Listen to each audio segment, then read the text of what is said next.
Në Gostivar ka votuar edhe njëri nga liderët e koalicionit Aleanca Kombëtare për Integrim, Njerit, kryetari i Aleancës për Shqiptarët, Arben Taravari. Ai me familjen e tij votuan në shkollën fillore Bashkimi Prejku. Taravari theksoi se këto zgjedhje përpos politikave lokale përcaktojnë edhe ato në nivel qendror. Sa i takon Gostivarit, ai tha se deri në mesditë votimi ka qenë relativisht i mirë dhe priste fitore bindset e kandidatit të tyre në këto zgjedhje. Sot e kryva obligimin qytetar, si çdo qytetar i Gostivarit dhe i Republikës Maqedonisë Veriut, dola dhe votova, mbas një fushate besoj deri diku korekte dhe intenzive.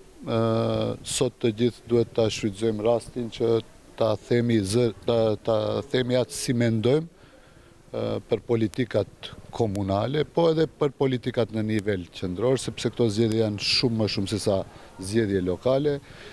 Konkretisht në Gostivari dëgjuam projektet dhe programin e të gjithë kandidatëve. Normalisht ne kishim kandidatin ton, Albonin, dhe sot votuam edhe besoj se askush tjetër sikur qytetarët që din të vlerësojnë dhe të japin verdiktin e fundit se kush duhet ta udhëheqë komunën tonë.